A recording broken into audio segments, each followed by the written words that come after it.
राणीसाहेब आणि करवीर नगरीतील जमलेल्या माझ्या सर्व बंधू आणि भगिनींनो,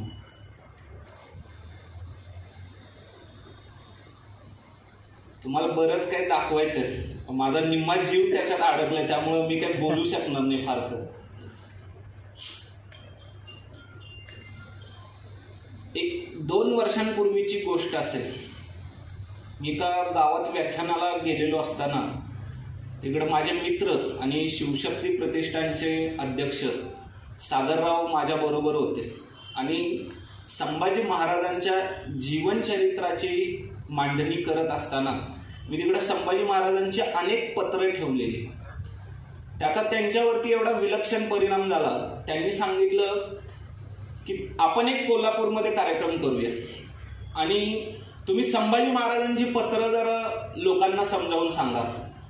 मी म्हटलं कोणी ऐकणार का आपल्या ह्या सगळ्या गोष्टी, कारण तिकडं म्हटलं कोणाला माहित नव्हतं की मी हे सगळा उद्योग करेन. तिथं येऊन संभाजी महाराजांच्या लढाया सांगायच्या ऐवजी संभाजी महाराजांची पत्र सांगेन असं काही करेन असं कोणाला माहित नव्हतं.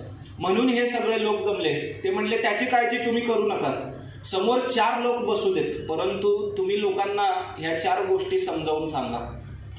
तेव्हापासून ह्या कार्यक्रमाचा प्रवास चालू झाला. गेली 2 वर्ष आम्ही एकमेकांच्या संपर्कात आहोत आणि इथं काही 4 गोष्टी बोलाव्यात असा एक मनात हेतू घेऊन आलो. खरं तर मला तुम्हाला अजून एक गोष्ट दाखवायची होती. ते ठाण्याला माझे एक मित्र तो कागद घेऊन गेले, पण मी त्याची माहिती तुम्हाला याच्यातून सांगेन. संभाजी महाराजांचे आज आपल्याकडे 400हून जास्त पत्र उपलब्ध आहेत. संभाजी महाराजांचं एकूण आयुष्य हे 32 वर्षांचं आहे. 32 वर्ष देखील पूर्ण नाही, त्याला देखील काही दिवस कमी आहेत. आणि संभाजी महाराजांची जी कारकीर्द आहे, छत्रपती म्हणून त्यांची कारकीर्द ही 9 वर्षांची आहे. सगळ्या लोकांचा असा एक समज आहे की संभाजी महाराजांची कारकीर्द 9च वर्षांची आहे. मी आता पाठीमागं माझ्या काही मित्रांच्या बरोबर पत्रकारांच्या बरोबर बोलत होतो. मी त्यांना असं सांगितलं की संभाजी महाराजांचा राजकारणात जो प्रवेश झाला तो 1665लाच त्यांचा राजकारणात प्रवेश झालेला आहे. पुरंदरचा जो तह झाला, पुरंदरच्या तहामध्ये शिवाजी महाराजांनी मिर्झा राजा जयसिंहाला 23 किल्ले आणि 4 लक्ष होणांचा मुलूक दिला. हा पुणे आणि परिसरचा सगळा प्रदेश होता आणि शिवाजी महाराजांच्याकडे 12 किल्ले राहिले, 1 लक्ष होणाचा मुलूक राहिला. शिवाजी महाराज दिलेला शब्द पाळतात की नाही याच्याबद्दल मिर्झा राजा जयसिंहाच्या मनात शंका होती.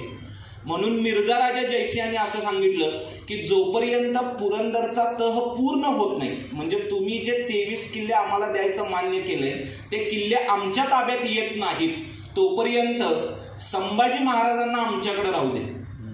स्वच्छच भाषेत सांगायचं तर त्यांना आमच्याकडे ओलीस राहू दे असं त्यांनी सांगितलं. संभाजी महाराज त्याप्रमाणे पुरंदरच्या पायथ्याला मिर्झा राजा जयसिंहाची छावणी होती, तिकडे गेले. पुढे तो सगळा तह पूर्ण झाला वगैरे, तो सगळा इतिहास तुम्हाला माहिती आहे. पुढे संभाजी महाराज शिवाजी महाराजांच्या बरोबर आग्र्याला गेले. आग्र्यामध्ये शिवाजी महाराजांचं रौद्र रूप त्यांनी पाहिलं. संभाजी महाराजांच्या व्यक्तिमत्वाचं वर्णन करणारं फक्त 1 डॉकेट आपल्याकडे उपलब्ध आहे आणि ते डॉकेट म्हणजे 29 मे 1666ला राजपूतांनी जे शिवाजी महाराजांच्या व्यक्तिमत्वाचं वर्णन केलेलं आहे त्याच्यातच संभाजी महाराजांच्या देखील व्यक्तिमत्वाचं वर्णन आलेलं आहे. त्याने असं लिहिलंय की शिवाजी महाराज दिसायला अतिशय विलक्षण गोरे.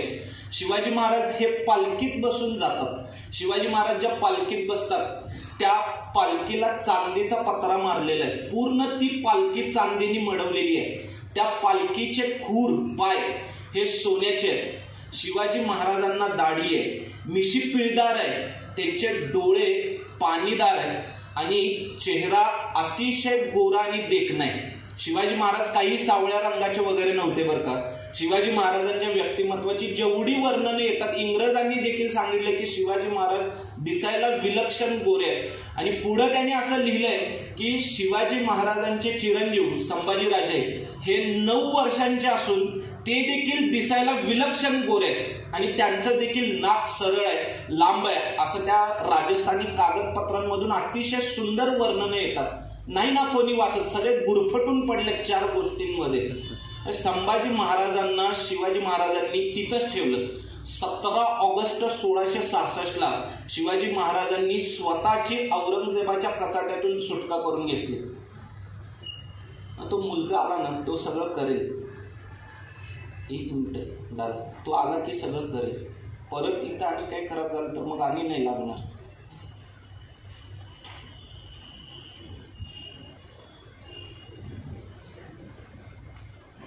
सतरा ऑगस्ट 1666 शिवाजी महाराजांनी स्वतःची सुटका करून घेतली.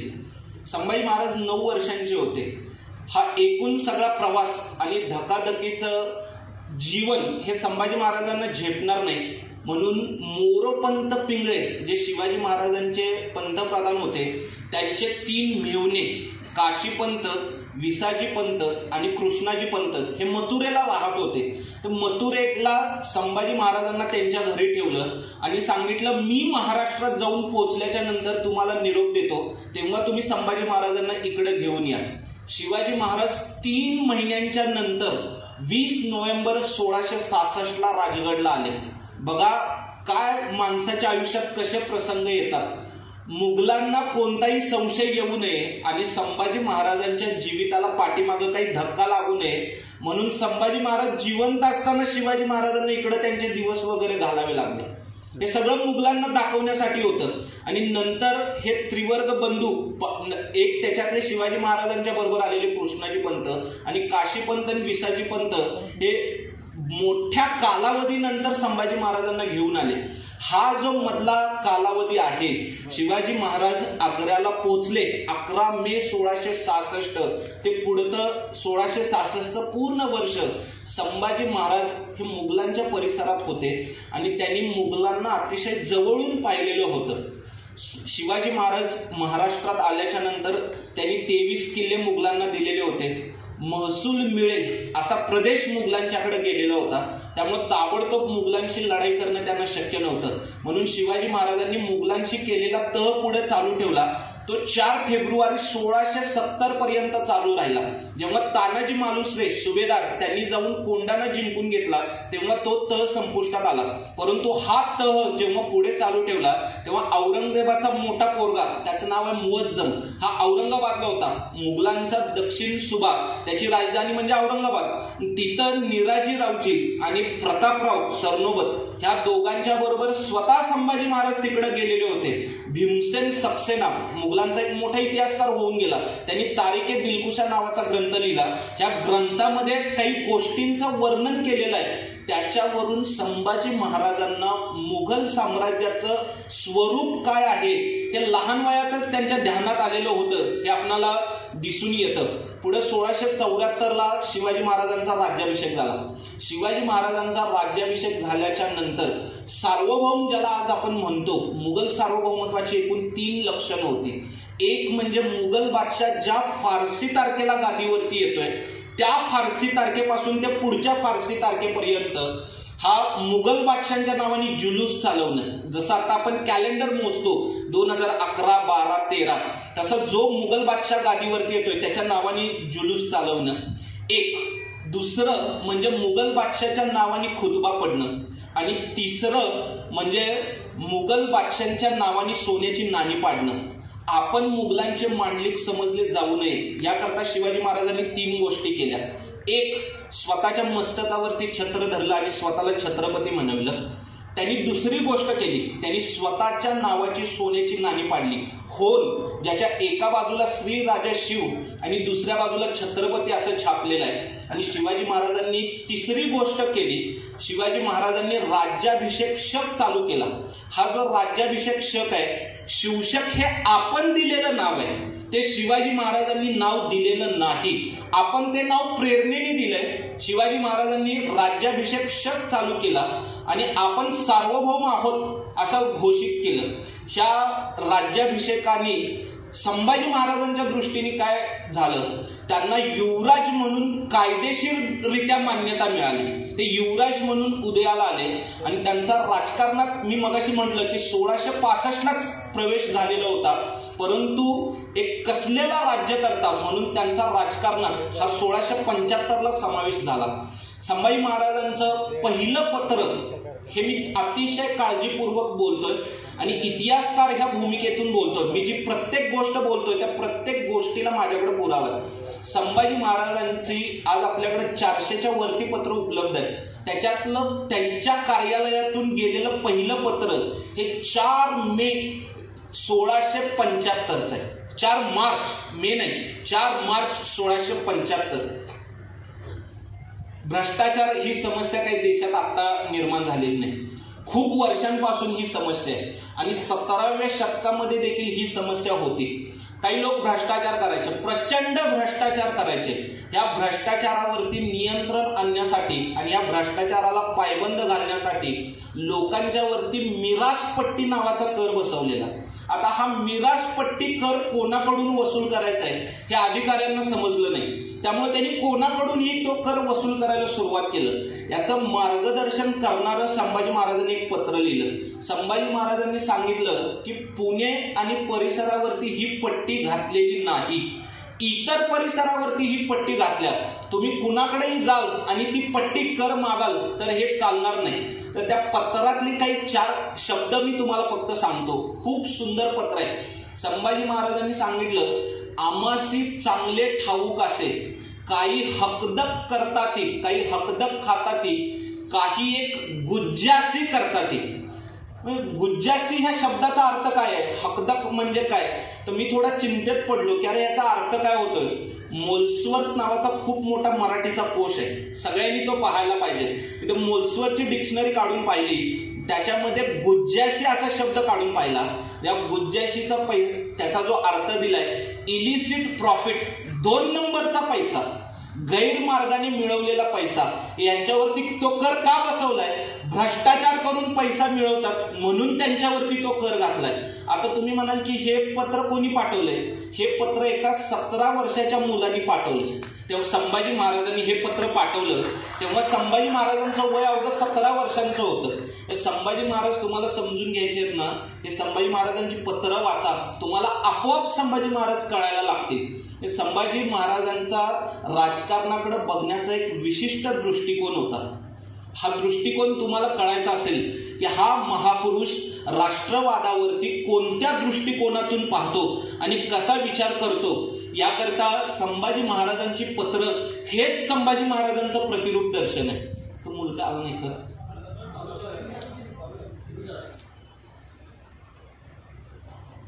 नाही ना, झालेलं का, अरे वा, मला क्षमा करा बरं का.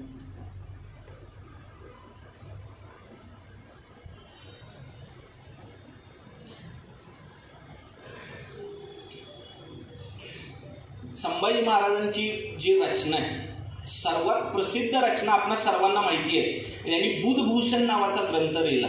त्या बुधभूषण मध्ये एकूण 883 श्लोक आलेले आहेत. बुधभूषणाचे एकूण 3 भाग पडतात. त्याचा जो पहिला भाग आहे त्याला प्रास्ताविक म्हणूया आपण. त्याच्यामध्ये स्तुती आहे. कुणाची स्तुती आहे, तर देवतांची, देवींची स्तुती केलेली आहे. मालोजी राजांचं वर्णन केलेलं आहे. त्याच्यामध्ये ह्याचा आवाज जरा कमी करा. त्याच्यामध्ये शहाजी राजांचं वर्णन केलेलं आहे, शिवाजी महाराजांचं वर्णन केलेलं आहे, आपले पूर्वज कोण आहेत, हा देश कसा आहे, या सगळ्या गोष्टींचं पहिल्या विभागात त्यांनी वर्णन केलेलं आहे. काही कोडी घातलेली आहे. पूर्वी एखादा प्रश्न वगैरे विचारायचा असेल तर सवाल जवाब चालायचा, तसं त्यांनी काही कोडी त्याच्यामध्ये घातलेली आहे. आणि असे एकूण पहिल्या विभागात 194 श्लोक आहेत. हे बुधभूषणचं वर्णन मी सांगतोय. दुसरा विभाग जो आहे तो राजनीतीवरती आहे आणि त्याच्यामध्ये एकूण तब्बल 632 श्लोक आहेत. हे काही सामान्य ग्रंथ नाही. भगवद्गीता तुम्ही काढून पाहिली, 18 अध्यायांमध्ये रचली गेलेली भगवद्गीता, त्याच्यामध्ये 700 श्लोक आहेत. आणि संभाजी महाराजांनी बुधभूषणची जी रचना केली त्याच्यात 883 श्लोक आहेत. ही गोष्ट सामान्य नक्कीच नाही. आणि तिसरा विभाग जो आहे त्याच्यामध्ये सुभाषितं दिलेली आहेत. त्याच्यामध्ये एकूण 57 श्लोक आलेले आहेत. याच्यातले 3-4 श्लोक फक्त त्याचा मराठी अर्थ मी तुम्हाला सांगतो आणि आपण पुढे जाऊया. आपल्याला पुढे बरंचसं पाहायचं आहे. आता त्यांनी पहिल्यांदा शहाजी राजांचं का सुंदर वर्णन केलं पहा. म्हणजे त्यांना का संस्कृत पंडित म्हणावं, केवळ संस्कृत पंडित असं नका म्हणू. ते पहिल्यांदा वाचन करा, समजून घ्या आणि मग त्यांना संस्कृत पंडित म्हणा. पहा शहाजी राजांच्या बद्दल संभाजी महाराज काय लिहितात. समुद्र व तशा भोसले घराण्यातून उत्पन्न झालेला चंद्रासारखा यशवंत पराक्रमी शासनकर्ता कला निपुण, हा शब्द अत्यंत महत्वाचा आहे, असा शहाजीराच्या पृथ्वीवरती निर्माण झाला. शहाजी राजांच्यावरती एक काव्य निर्माण झालं. जयराम पिंडेंनी ते काव्य रचलं. त्याच्याबद्दल त्यांनी त्या काव्यात शहाजी राजांच्या बद्दल उद्गार काढताना असं म्हटलेलं आहे, द्वादश भाषा ललित शाह नरेश्वराने आकर्णिले, ऐकून घेतले, मज म्हणे मृदुल स्वराने, ऐसे सिकोन कवी जे मजला पाहाती, त्या लागी देईन मी धुरंधर मत्त हाती. द्वादश भाषा ललित, 12 भाषांमध्ये निपुण असणाऱ्या शहाजी राजांनी जयरामाचं काव्य ऐकून घेतलं आणि सांगितलं की माझ्यावरती असं कोणी काव्य रचेल तर मी त्याला हत्ती बक्षीस देईन. ते जे कला निपुण म्हटलेलं आहे ते काय असंच म्हटलेलं नाही, त्याच्या पाठीमागं मोठा इतिहास आहे. आणि पुढं शिवाजी महाराजांचं वर्णन केलेलं आहे, परंतु शहाजी राजांच्या बद्दल ते पुढं असं म्हणतात संभाजी महाराज, शहाजी राजांनी आपल्या आकर्ण खेचलेल्या बाणांच्या वर्षावाने शत्रुपक्षीय राजांच्या मुंडक्यांच्या राशीने वसुंधरेची पूजा बांधली.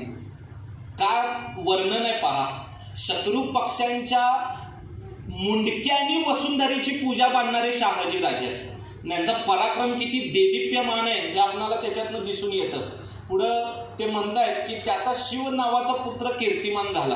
आणि शिवाजी महाराजांच्या राज्याभिषेकाचं वर्णन देखील त्याच्यात आलेलं आहे. याच्यावरून एक गोष्ट निश्चित होते की राज्याभिषेक झाला तेव्हा एक तर संभाजी महाराज बुधभूषणची रचना करीत होते किंवा राज्याभिषेकापूर्वी बुधभूषणची रचना पूर्ण झालेली नाही. शिवाजी महाराजांच्या बद्दल ते म्हणतायत, पूर्व पश्चिम घाटासह रामाच्या सेतूपासून ते हिमालयापर्यंत जग जिंकणारा व मांडलिक राजांना कर देण्यास लावणारा, वैदिक धर्माची माहिती घेऊन राज्याभिषेक प्रसंगी छत्र चामराने सुशोभित झालेल्या सिंहासनावर राजा स्थानापन्न होत आहेत, असं त्यांनी शिवाजी महाराजांचं वर्णन केलेलं आहे. असे एकूण 883 श्लोक आहेत. लोकांचं समाधान करू शकेल असं कोणीतरी एखाद्याने त्या ग्रंथाचं संपादन करून, हस्तलिखिताचं संपादन करून एक मोठा ग्रंथ निर्माण करण्याची आवश्यकता आहे. मी जे तुम्हाला मगाशी पत्र सांगितलं हे राघव बल्लाळला पाठवलेलं पत्र आहे. 4 मे 1675, मार्च नाही मेच आहे, 4 मे 1675. त्याच्यामध्ये त्यांनी म्हटलंय की हकदक खातात व काही गुज्जाशी करतात, भ्रष्टाचार करतात म्हणून त्यांच्यावरती हा कर लावलेला आहे. संभाजी महाराजांची जी मुद्रा आहे पिंपळ पाणी मुद्रा आहे आणि एकूण त्याचा जो आकार आहे तर त्याच्यामध्ये काय मजकूर आहे, संस्कृत मजकूर आहे. श्री शंभो शिव जातस्य मुद्रा दव रिव राजते यदम कस विना लेखा वर्तने कस्यनो परी. त्याचा जो अर्थ आहे तो समजून घेण्यासारखा आहे, पुन्हा पुन्हा वाचण्यासारखा आहे आणि तो हृदयामध्ये साठवण्यासारखा आहे. संभाजी राजांची राजमुद्रा सूर्याच्या तेजाप्रमाणे प्रभो शोभते आणि राजमुद्रेची आश्रित असलेली लेखा कोणावरही अंमल गाजवते अशी ही शिवपुत्र संभाजी महाराजांची मुद्रा आज प्रकाशमान झालेली आहे. ही मुद्रा कुणासाठी आहे? त्यांच्या प्रजेसाठी आहे. आणि कुणासाठी आहे? त्या मुद्रेमध्ये जे लोक विश्वास ठेवतात त्यांच्यासाठी, म्हणजे तुम्हा आम्हा सर्वांच्यासाठी अशी ही संभाजी महाराजांची मुद्रा आहे. मी मगाशी तिथं पाठीमागं बोलत होतो की संभाजी महाराजांच्या आयुष्याचं ध्येय काय आहे ते या पत्रामध्ये ते ध्येय उमटलेलं आहे. हे जे पत्र आहे ते 6 नोव्हेंबर 1681 संभाजी महाराजांचा राज्याभिषेक झाला 16 जानेवारी 1681 आणि त्याच्यानंतर 8-9 महिन्यात त्यांनी हे पत्र पाठवलेलं आहे. ह्या पत्रातलं एक वाक्य माझं तुम्हा सर्वांना कळकळीचं आवाहन आहे, माझी नम्र विनंती आहे, आपल्या सर्वांच्या घरामध्ये हे सुवर्णाक्षराने वाक्य लिहून ठेवलं पाहिजे. एवढं महत्वाचं वाक्य संभाजी महाराजांनी त्या पत्रात लिहिलेलं आहे. संभाजी महाराजांनी लिहिलंय, महाराज आबासाहेब कैलासवासी स्वामींनी करून दिले ते आबासाहेबांचे संकल्पित तेच करणे आम्हास अगत्य. शिवाजी महाराजांचा जो संकल्प आहे ना तो संकल्प आम्हाला पूर्ण करायचा आहे म्हणून आम्ही हे राज्य चालवतोय. तुम्हा आम्हा सर्वांचं ध्येय, तुम्हा आम्हा सर्वांचं संकल्पित हेच असलं पाहिजे जे शिवाजी महाराजांना करायचं आहे, जे संभाजी महाराजांना करायचं आहे तेच आपणाला देखील करायचं आहे आणि आपणही तेच केलं पाहिजे. हे शिवाजी महाराजांचं ध्येय संभाजी महाराजांच्या शब्दांमधून आपल्या समोर जसंच्या तसं आलेलं आहे. हे पत्र सर्वांच्या घरी जायला पाहिजे. महसूल व्यवस्थेवरती आजपर्यंत संभाजी महाराजांचे फारसं कोणी भाष्य केलेलं नाही. खरं तर मराठ्यांच्याकडे महसूल व्यवस्था होती का इथपासून सुरुवात आहे. तर मी कुणाला 4 प्रश्न विचारले इथं की शिवाजी महाराजांची 4-5 पत्र मला समजावून सांगाल का, कुणाला काही येणार नाही. म्हणून मी जेव्हा त्यांनी मला सांगितलं की तुम्ही हा विषय बोला, तेव्हा मीच घाबरून त्यांना असं विचारलं की हे लोक ऐकतील का. तेव्हा त्यांनी सांगितलं 4 लोक ऐकू देत, परंतु तुम्ही बोला, आमचा कार्यक्रम अयशस्वी होऊ दे पण तुम्ही ह्याच विषयावरती बोला. म्हणून मी हे सगळं धाडसानी तुमच्या समोर बोलतो. मी तुमच्या समोर संभाजी महाराजांची 2 पत्र ठेवतो. थोडंसं काळजीपूर्वक ऐका, कंटाळवाणं होईल पण तुमचा कंटाळा मी नंतर 2 सेकंदात घालवतो. बघा, खूप सुंदर पत्र आहे. 19 ऑक्टोबर 1680 ला लिहिलेलं पत्र आहे. कोणत्याही राज्याचं पहिलं राज्य कर्तव्य आहे स्वतःच्या राज्याचा महसूल वाढवणं. ज्याच्याकडे भरपूर पैसा आहे त्याला भविष्यात संकट येत नाहीत, ही गोष्ट ध्यानात ठेवा. आणि इथून पुढं जे राज्यकर्ते निर्माण होणार आहेत त्यांचं पहिलं ध्येय हे असलं पाहिजे की आपल्यावरती राज्यकर्ता म्हणून संकट यायची नसतील तर आपण भरपूर पैसे मिळवले पाहिजे. हे पत्र काय पहा. श्री रघुनाथ देव, वास्तव्य चाफळ, कर्यात नाणेगोळ, हे चाफळच्या आसपासचा परिसर आहे. यासी इनाम म्हणून जे 11 गाव दिले ते देवाच्या नावे लिहून त्या गावचे उत्पन्न श्रीचा प्रसाद म्हणून राजगृही जमा करावे. इनाम दिलं जायचं आणि इनाम मुख्यतः करमुक्त असायचं किंवा त्या इनामावरती जे कर लावलेले आहेत त्या करांची नावं त्या पत्रात यायची. ते सगळे कर माफ केलेले असायचे. आता ही जी 11 गावं लावून दिल्यात ते जे कोणतं देव असेल त्या देवासाठी ते इनाम दिले आणि त्या इनामातून 11 गावं दिलेली आहेत. जमीन 17व्या शतकामध्ये जमीन ही मुख्यतः बिगे आणि चावरात मोजली जायची. एकर हे ब्रिटिशांच्या काळापासून आलेलं मोजमाप आहे. आणि मग ही जी जमीन आहे ती बिग्यांमध्ये दिली आहे. 11 गाव आहेत. ह्या 11 गावांमधली जी जमीन दिली आहे त्याच्याबद्दल त्यांनी पुढे काय लिहिलं पहा. त्यापैकी दर गावास 11 बिघे अव्वल जमीन पाण्याखाली पाहून देऊ नये. ही जी जमीन द्यायची आहे ना 11 बिघे ती पाण्याच्या खाली पाहिजे, म्हणजे बागायत पाहिजे, जिराईत नको आहे. बघा, सगळे लोक असा विचार करतात की 11 गावं इनाम दिलेत. नाही, हितच तर खरी मजा आहे. हे तुम्हाला कळालं ना की मग तुम्हाला इतिहासाचे एक एक पैलू समजायला लागतील. प्रत्येक गावातली 11 बिघे जमीन, 11 गावातली पूर्ण जमीन नाही. एका गावातली किती? 11. अशा 11 गावातली किती झाली? 121 बिघे. ते पुढे त्यांनी दिलंय. त्यापैकी दर गावास 11 बिघे अव्वल जमीन. जमिनीचे एकूण 13 प्रकार होते. आता ते सगळं सांगत बसत नाही, त्याच्यातले 3 प्रकार सांगतो. अव्वल, दुव्वल आणि सीम. ह्या इनामाला जे 11 बिघे प्रत्येक गावातनं द्यायची आहे ते अव्वल पहिल्या दर्जाची जमीन द्यायची आहे. 11 बिघे अव्वल जमीन पाण्याखाली पाहून देऊ नये. वरकड गावातील प्रज राजे राखून गाव महामूर करावे. महामूर करा म्हणजे त्या गावाची भरभराट कशी होईल ते बघा. पुढं जे वाक्य आहे ते मुद्दामून बोल्ड केले. दर गावचे 11 बिघ्याखेरीचे उत्पन्न दिवाणात जमा करा. आता एखादं गाव आहे त्या गावात 100 बिघे जमीन असेल, त्याच्यातली 11 बिघे जमीन कुणाला गेली? देवस्थानला. 89 बिघे जी जमीन राहिल्या त्याच्यातून जे उत्पन्न मिळेल ते त्या इनामदाराला द्यायचं नाही. ते उत्पन्न कुठं आलं पाहिजे? सरकारात आलं पाहिजे. कळालं ना तुम्हाला सगळ्यांना मला जे सांगायचं आहे ते? 11 गुणिले 11 सगळे बिघे झाले एकूण 121. या 121 ची विभागणी होती. त्याच्यातले कराड खाली 6 गावं यायची आणि चाफळच्या तिथं 5 गावं यायची. त्या 6 गावातले 66 बिघे आणि 5 गावातले 11 बिघे, याप्रमाणे 121 बिघे एवढीच जमीन त्या ठिकाणी इनाम म्हणून दिली आहे. उरलेल्या जमिनीतून मिळणारं उत्पन्न हे त्या इनामदाराला नाही, ते कुठं आलं पाहिजे? सरकारात. हे संभाजी महाराजांचं चरित्र आहे. हे समजून घ्या. मी एक मजेशीर प्रश्न विचारतो. माझ्या मनात कोणताही दुराभिमान नाही. हे तुम्हाला आजपर्यंत कोणी सांगितलेलं काय? सांगा. हे तुम्हाला माहित तरी होतं का? नाही, कोणी सांगणारच नाही. हो, माहितच नाही तर सांगतायच काय? इकडं दुसरं पत्र पहा 85चं. इथं तर संभाजी महाराज किती खोलात गेलेत, हे किती कठोर आहेत हे तुम्हाला ह्या दुसऱ्या पत्रावरून कळेल. त्याच्यामध्ये त्याने बघा, चाफळ श्री रघुनाथ यात्रेचे नंदादीप लिहिणार व अफराद यांचे वेतनाची मोहीम पेशजी सादर आहे. जे लोक त्या ठिकाणी कारकुनीचं काम करतात त्यांना जो पगार द्यायचा आहे त्याची मोहीम करून दिली की त्यांना किती रुपये पगार द्यायचा हे ठरवून दिलेलं आहे. पुढे त्यांनी खूप सुंदर लिहिले. त्याप्रमाणे तुम्ही पावित नाही की तुम्ही पगार देत नाही त्याप्रमाणे, त्यामुळे त्यांची सारखी कटकट येते. पुढे ते म्हणतायत गावोगाव वराता करता, पण एवज पावत नाही. वरात म्हणजे स्लिप असते, पे स्लिप. म्हणजे समजा मी कामाला असेल तर मला वरात मिळायची, मग जिथं ट्रेझरी असेल तिथं ती स्लिप घेऊन जायची, त्या ट्रेझरीवरती ती स्लिप भरायची आणि मग माझा जो काही पगार असेल तो मला मिळायचा. तसं इथून त्या देवस्थानाला जे काही धान्य बिन्य गोळा करून द्यायचं आहे किंवा तिथले पैसे गोळा करायचे, त्याच्यातून त्या लोकांचा पगार भागवायचा आहे, ते तिथून ते उत्पन्न मिळत नाही. त्यामुळे लोक तक्रार करतायत, तर हे चालणार नाही. एकाच गावावरील सरस पाहून एवज नेमून देणे. सिंगणवाडी येथे सारे एवजाची वरात पावावी. तुम्ही 1000 ठिकाणी गेलात तर गोंधळ उडणार आहे, म्हणून एकाच ठिकाणी बसून काम करा. पुढे ते लिहितायत, उरला एवज दिवाणात घेणे. त्यांचं लक्ष कुठं आहे पहा, सरकारकडे पैसा आला पाहिजे. खैरात केलेली नाही, चालणार नाही. हे प्रशासन अतिशय चांगल्या प्रशासनाचं लक्षण आहे. आणि अजून कशाचं लक्षण आहे, कडक शिस्तीचं लक्षण आहे. मगाशी तुम्ही 80चं पत्र पाहिलं, आता त्याच्यात फरक किती आहे बघा, कालावधीमध्ये 5 वर्षांचा फरक आहे. परत ते 85ला लिहितात की पैसा सरकारात आला पाहिजे.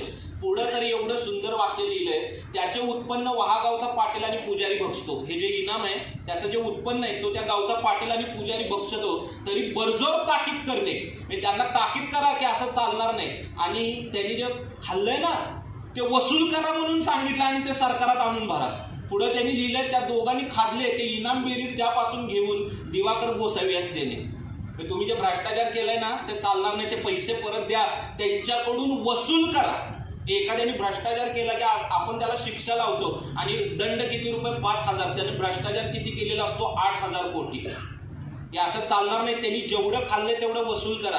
हे संभाजी महाराजांनी या सगळ्या सूचना दिलेल्या आहेत. त्यांची जी महसूल व्यवस्था आहे, महसूल व्यवस्थेवरती त्यांनी पूर्ण लक्ष दिलं. ही जी संभाजी महाराजांची पत्र आहेत, संभाजी महाराजांच्या पत्रांचं ढोबळमानाने वर्गीकरण केलं तरी 9-10 प्रकारची पत्र आपल्याला दिसून येतात. राज्यकारभार विषयक त्यांनी पत्र पाठवलेली आहेत, वतन विषयक आहेत, इनाम विषयक आहेत, धार्मिक आहेत, राजकीय आहेत, बाजारपेठ विषयक देखील संभाजी महाराजांनी पत्र पाठवलेली आहेत. शिवाजी महाराजांनी, संभाजी महाराजांनी नवीन बाजारपेठा बसवलेल्या आहेत. ह्या मराठ्यांच्या पैलूकडं लोकांनी फारसं लक्षच दिलेलं नाही. व्यापार विषयक पत्र आहेत, जहागीर विषयक आहेत आणि मग इतर सामान्य बाबींविषयक आहेत. वरती तुम्हाला पत्रात जो दिसतोय तो संभाजी महाराजांचा शिक्का आहे आणि खाली त्यांची मर्यादेन विराजते ही मुद्रा आहे. संस्कृत दानपत्र संभाजी महाराजांचे उपलब्ध झालं. खरं तर तुम्हा सर्वांना ते दाखवायला मी आणणार होतो. माझा एक मित्र ठाण्याला घेऊन गेलाय. हे जे संस्कृत दानपत्र आहे, इथं जर का तुम्ही पाहिलं तर ही संभाजी महाराजांची मुद्रा आहे. ह्या ज्या 2 ओळी आहेत, ह्या 2 ओळी संभाजी महाराजांच्या स्वतःच्या हातच्या आहेत आणि हे संस्कृत दानपत्र पूर्ण 300 सेंटीमीटर लांब आहे. असे 50 सेंटीमीटर लांबीचे 6 कागद आहेत. ते 5 ठिकाणी चिटकवल्यात. कागद जिथं चिटकवलाय त्याच्या पाठीवरती संभाजी महाराजांची मर्यादेन विराजते ही मुद्रा उमटवलेली आहे. त्या दानपत्राची रुंदी 23.5 सेंटीमीटर आहे आणि त्याची लांबी मी सांगितली 50 सेंटीमीटरचे 6 कागद आहेत. हा जो कागद आहे हा पोर्तुगीज वॉटरमार्क असलेला कागद आहे, जाड कागद आहे तो. आणि त्याच्या दोन्ही बाजूला आता इथं हे छोटंसं चित्र आलंय, वेलबुट्टी आहे, फुलांची नक्षी काढलेली आहे, त्याच्यावरती काम केलेलं आहे. आणि मग हे दानपत्र वळवत म्हणजे देवनागरीमध्ये लिहिलेलं आहे आणि पहिल्या 2 ओळी संभाजी महाराजांच्या हस्ताक्षरातील आहेत. दत्तवामन पोद्दारांनी 1925 साली हे दानपत्र पहिल्यांदा वाचन केलं, ते उजेडात आणलं. आपण त्यांना संस्कृत पंडित म्हणतो, पण संस्कृत पंडित का हे जर का तुम्हाला समजायचं असेल तर त्याकरता तुम्हाला वाचन केलं पाहिजे. पुस्तक हाच आपला पहिला मित्र आहे. त्यामुळे सतत वाचत राहा, तर तुम्हाला ज्ञानी बनवण्याचा प्रभावी मार्ग आहे. संभाजी महाराजांनी आपल्या प्रजेची पोटच्या लेकरांप्रमाणे काळजी घेतलेली आहे. भारताकडे बघण्याचा फॉरेन कॉलनीचा दृष्टिकोन काय होता? 17व्या शतकामध्ये एकूण 4 फॉरेन कॉलनीज, 5 फॉरेन कॉलनीज होत्या. सगळ्यात पहिल्यांदा आले पोर्तुगीज, त्यांच्यानंतर आले डच, त्यांच्यानंतर आले इंग्रज, त्यांच्यानंतर आले फ्रेंच आणि त्यांच्यानंतर आले डेन्स. डच इकडे जे आले त्यांना भारतातून फारसा काही नफा मिळत नसेल. मग त्यांना नफा कुठून मिळत असेल? हेग आणि बटाविया इकडून त्यांना नफा मिळत असेल, परंतु तिथं काम करायला लोक नव्हते. म्हणून डच काय करायचे, ते भारतातून गुलाम खरेदी करायचे आणि बटावियाला नेऊन ठेवायचे आणि तिकडून भरपूर नफा कमवायचे. शिवाजी महाराज जेव्हा दक्षिण दिग्विजयाला गेले, जिंजीच्या खाली त्यांचा मुक्काम असताना जुलै 1677ला डच आणि मराठ्यांचा एक तह झाला. या तहातलं एक अत्यंत महत्वाचं कलम होतं. शिवाजी महाराजांनी सांगितलं तुम्हाला जे काही करायचंय ते करा, परंतु माझ्या प्रदेशातून तुम्हाला गुलामांची खरेदी विक्री करता येणार नाही. हे अत्यंत महत्वाचं कलम आहे. तुम्ही सार्वभौमत्वाच्या जेव्हा गोष्टी करता तेव्हा तुम्हाला या सगळ्या गोष्टींकडे लक्ष द्यावं लागतं. पुढं 1684ला इंग्रजांचा आणि संभाजी महाराजांचा तह झाला. ह्या तहामध्ये अनेक कलम आहेत. त्याच्यातलं जे 7वं कलम आहे 2 ओळींमध्ये, तेवढं मी तुम्हाला वाचून दाखवतो आणि आपण पुढे जाऊया. Article number 7, that the English shall buy none of my people belonging to my dominions to make them either slave or Christian. तुम्हाला माझ्या परिसरातून माझ्या लोकांना स्लेव म्हणून खरेदी करता येणार नाही, त्यांना तुम्हाला ख्रिश्चनही बनवता येणार नाही. तो तर कोणालाही मिळू शकतो. त्याच्यात तुम्ही काढा, तिथं वाचा. हे 7व्या नंबरचं कलम आहे. हे फक्त शिवाजी महाराजांनीच आपल्या प्रजेची पोटच्या लेकराप्रमाणे नाही, तर संभाजी महाराजांनी देखील आपल्या प्रजेची पोटच्या लेकराप्रमाणे काळजी घेतलेली आहे. मराठ्यांच्याकडं राजपूतांचा बघण्याचा दृष्टिकोन आणि राजपूतांचा मराठ्यांचा राजपूतांच्याकडे बघण्याचा दृष्टिकोन हा आजपर्यंत संघर्षाचा दृष्टिकोन राहिलेला आहे. परंतु मी मराठा आहे किंवा मी महाराष्ट्रात राहतो म्हणून मी असं म्हणतो असं मुळीच नाही. शक्यवरती सांगतो, तरी सांगतो, राष्ट्रवादाच्या बाबतीत मराठा हे 52 कशी सोन आहे. ते तुम्ही कुठेही घासून पहा, ते राजपूतांच्या पेक्षा 10,000वा% शून्यातला कमी पडलं तरी मी हा सगळा उद्योग सोडून देईन. औरंगजेब जेव्हा इकडे उतरला तो बुरानपूरला आला 1681च्या डिसेंबर महिन्यात आणि 15 मार्च 1682ला तो औरंगाबादला आला. त्याच्यापूर्वी संभाजी महाराजांनी रामसिंहाला एक संस्कृत मधून पत्र लिहिलं. हे पत्र प्रसिद्ध झालेलं, त्या पत्राचा फोटो मिळत नव्हता. बिकानेरला आज जे राजस्थान आर्काइव्ज आहे तिथं, त्या राजस्थान आर्काइव्हचे डायरेक्टर माझे मित्र महेंद्र खडगावत, त्यांनी मला त्याचा फोटोही दिला, तोही मी तुम्हाला दाखवतो. पण पत्र मात्र जरासं पूर्ण वाचूया, अजून भरपूर वेळ आहे. कंटाळा नाही ना आला? जाऊ दे का पुढं? बघा, ते पत्र आहे, संस्कृत मधनं पत्र आहे. यवनाधामाला कारागृहात टाकूया. मराठ्यांची एक दुर्दम्य इच्छाशक्ती की त्यांना दिल्ली जिंकायची आहे, ते आपल्याला ते त्या पत्रातनं दिसून येतं.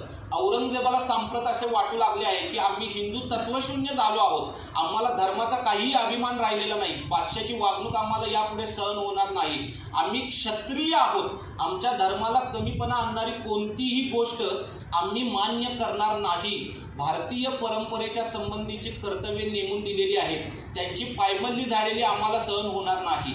हे वाक्य मुद्दामून बोल्ड केले. काय लिहितात पहा, राजे म्हणून प्रजापालनाचा आमचा जो धर्म आहे तो आम्ही टाकू शकत. आज कोणी असं लिहिल का? मला माहित नाही. या दुष्ट मुघलांशी युद्ध करण्यात आम्ही आमची संपत्ती, आमचा देश, आमचे दुर्ग, सारांश सर्व काही पणास लावावयास तयार आहोत. या दृढ उद्देशाने आम्ही गेली 2 वर्षे अकबर आणि दुर्गादास राठोड यांना आमच्या देशात आश्रय दिला आहे. आम्ही औरंगजेबाच्या अनेक सेनानायकांचा वध केला, कित्येकांना कारागृहात टाकले, काहींना खंडी घेऊन तर काहींना दयाबुद्धीने सोडून दिले, काहींनी लाच चालून आपली सुटका करून घेतली. अशा रीतीने बादशाहचे सेनानायक हे बिनकामाचे ठरले. आता अशी वेळ आली आहे की त्या औरंगजेबाला पकडून कारागृहात घालणे शक्य होईल. मग आपल्या देवतांची पुन्हा स्थापना करून कर्तव्य निर्विघ्न पार पडतील अशी व्यवस्था करता येईल. हे सारे लवकरच करावयाचे आम्ही ठरवले आहे, याची आपण खात्री बाळगावी. तुम्ही यावेळी धैर्य आणि साहस दाखवले तर आणि मुघलांची शक्ती नष्ट करण्याच्या कामात आम्हाला मदत केली तर आपण काय करू शकणार नाही या गोष्टीचा आम्ही विचार करतो. तेव्हा आपण अशा प्रसंगी धर्माभिमान सोडून गप्प बसून राहिला याचे आम्हाला आश्चर्य वाटते. मिर्झा राजा जयसिंह यांचं घराणं काय तुम्हाला माहिती आहे? प्रभू रामचंद्रांची जी 2 मुलं होती, लव आणि कुश, त्या कुश म्हणजे कछवा घराण्याचा वंश म्हणजे मिर्झा राजा जयसिंह. मला खरंच असा प्रश्न पडतो की कधीतरी यांना प्रभू रामचंद्राचा वंश कळाला असता तर. शिवाजी महाराजांना बुडविण्यासाठी, त्यांच्यावरती विजय मिळवण्यासाठी मिर्झा राजा जयसिंह एकलिंगी देवीचा तो एकचंडी यज्ञ करून इकडं शिवाजी महाराजांच्या विरोधात चालून येतो. हे केवढं मोठं दुर्दैव आहे या देशाचं. हे संभाजी महाराजांनी रामसिंहाला लिहिलेलं पत्र आहे. आणि मी मगाशी म्हटलं की मी इतिहासकार या भूमिकेतून बोलतोय. हे ते पत्र आहे, संस्कृत पत्र. इथं रामराम राजाराम महाराज असं लिहिलेलं आहे. पहिल्या 2 ओळी संभाजी महाराजांच्या हातच्या आहेत. त्याच्यावरती फुलं काढलेली आहेत, नक्षी काढलेली आहे. हे ते पूर्ण पत्र आहे. तुम्ही आज बिकानेरला गेलात तर तुम्हाला तिथं पाहायला मिळेल. तिकडे बाहेर लावून ठेवलेलं आहे व्यवस्थित. हे संभाजी महाराजांचं सगळं प्रशासन आहे. हे संभाजी महाराजांच्या कार्यालयातून गेलेली 2 पत्र अजून मी तुम्हाला सांगतो, ती अत्यंत महत्वाची आहेत. एक पत्र 17 जानेवारी 1686 आहे आणि एक पत्र 6 जानेवारी 1688 आहे. हा जो मी काळ सांगतोय तो मुद्दामून ध्यानात घेण्यासारखा आहे. इथं अव्यवस्था निर्माण झालेली नव्हती. अव्यवस्था मुख्यतः 1690 नंतर निर्माण झाली. त्याचं कारण असं होतं की औरंगजेबाचं संकटच खूप महाभयंकर होतं. वतन ही जी गोष्ट आहे, गावचे वतनदार होते 4, पाटील, कुलकर्णी, चौगुले आणि येसकर. अनेक गावांचा मिळून एक परगणा तयार होईल. परगण्याचे वतनदार होते 2, देशमुख आणि देशपांडे. हे वतनदार सोडून पेटेचे वतनदार होते 3, शेटे, महाजन आणि चौधरी. हे 3 वतनदार सोडून अजून त्या परगण्याचं रक्षण करण्यासाठी नाईकवाडी नावाचं एक वतन होतं. आणि या नाईकवाड्याच्या हाताखाली काही 100-125 सैन्य दिलेलं असायचं त्या गावचं रक्षण करण्यासाठी. वतन हे परंपरागत चालत यायचं. मी मेलो की माझं वतन माझ्या पोराला, तो मेला की ते वतन पुढच्याला. त्यामुळं वतनाला अनन्यसाधारण महत्व होतं. शिवाजी महाराजांनी वतनांच्या खरेदी विक्रीवरती पायबंद आणला, नियंत्रण लावलं. ते काही पूर्णपणे थांबलं नाही. वतनदार म्हणजे गावचा प्रमुख आणि या गावच्या प्रमुखाच्या 4 गोष्टी लोकांनी ऐकायच्या असतील तर त्या वतनदाराचं आणि वतनाचं महत्व टिकलं पाहिजे. म्हणून आपण जशा वस्तू खरेदी विक्री करतोय तशी वतनांची खरेदी विक्री होता कामा नये. ही जी गोष्ट आहे शिवाजी महाराजांची, शिवाजी महाराजांनी तयार केलेले नियम हे शिवाजी महाराजांच्या मृत्यूनंतर देखील कसे तंतोतंत पाळले जात होते याकरता म्हणून हे मुद्दामून पत्र सांगतोय. आणि हे पत्र प्रल्हाद निराजी जो संभाजी महाराजांच्या मंत्रिमंडळातला न्यायाधीश या पदावरती आहे त्याच्या कार्यालयातून गेलेलं हे पत्र आहे. त्यांनी असं लिहिलंय, एकंदर राजश्री शिवछत्रपती स्वामींचा तह म्हणजे हा क नाही, नियम ह्या अर्थाने तो तह हा शब्द आलेला आहे. वतनदारांचे वतन विकत घेणाऱ्याने घेऊ नये व देणाऱ्याने देऊ नये. जो विकत घेईल त्यास शास्त करावी आणि गुन्हेगारी घ्यावी. गुन्हेगारी म्हणजे दंड ह्या अर्थाने गुन्हेगारी हा शब्द आलेला आहे. वतनदार होऊन जे आपले वतन विकत देईल त्यास जोर ताकीद करावी. हे वतनांची खरेदी विक्री चालणार नाही. हे एक पत्र झालं. दुसरं पत्र इनामाच्या बाबतीत आहे. लोकांना पोट भरण्यासाठी काही वृत्ती दिली जायची किंवा इनाम दिलं जायचं. एखादा सैनिक लढाईत मृत्युमुखी पडला तर तो पोट कसं भरणार किंवा त्याच्या घरच्यांची पुढची भविष्याची व्यवस्था काय.